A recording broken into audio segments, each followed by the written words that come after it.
So this little fly, it's a little Palomino midge. Works really well for midge feeding fish, works great in the lakes, works great in the rivers, works great in the rivers for hawthorns as well. But obviously tie it on the hook to suit the location that you're fishing. And for me, a 14 does both. As long as I fish with a skinny tippet on the big waters, that's what I would say. But it's not a hard fly to tie, and one with a little bit of practice you'll easily tie. But it's one of these things, black flies tend to encompass everything. And that's probably one of the reasons why I like it so much. The key is a light wire hook. This is an SLD2, size 14. And if I just get one of these ready to go in the vise, we'll start.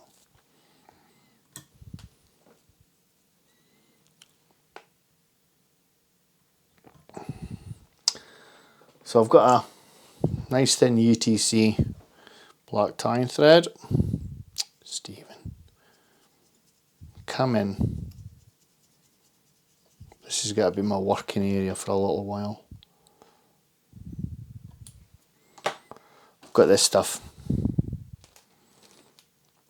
Ultra dry yarn. And you probably figured out that's not dark brown, that's white. And what I do is I split this, I split the fibres to give me half as much. Half's enough. And that's all I do is I split that. So I want to get my thread where I want my post to go. I've got to come up and under and fasten on with tight thread wraps. When you're doing a post like this, you come through, hold it up. I didn't bother with gallows tools or any of that nonsense, you didn't need it. So I've started there. I'll make the post even stronger when I get the hackle stem on. So obviously the height of your post determines how many wraps of hackle you get. You don't have to be too neat with this, but then build a dam in front so it doesn't move, and build a dam behind. Again, keeps everything very, very secure. So here's my post ready to go.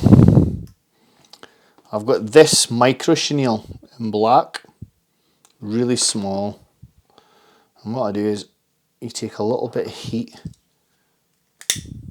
to the end, not too much, so you get a nice tapered end, a delicate taper like you would with an actual insect. And then I'm just going to catch that in with a loose turn, see where I am, pull it till I'm happy with the length. Probably about there, so a 1/4 inch off the back, like so.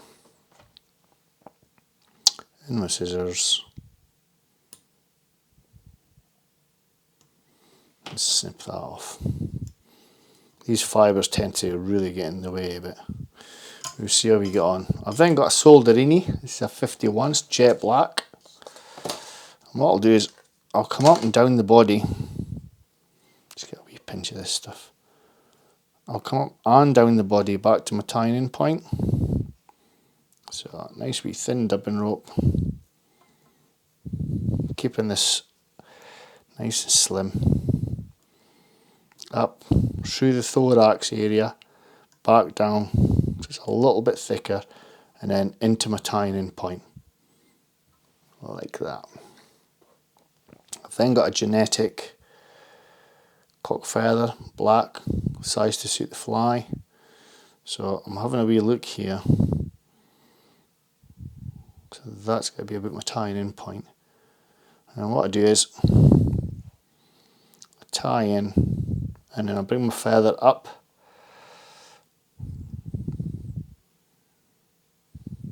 Keep it tight. Bring my feather up and use my post and the stem of the ferrum. Stem of the ferrum. Is that even a saying? Stem of the feather to create a more rigid post. I'll probably get another couple of wraps up and then coming back down all the way to the very bottom. So we're now got to do our wraps. I'm just going to tilt the fly a little bit, wrapping down the shank. I get quite a lot of wraps in here. So if I turn that now, you'll see he's sitting perfect.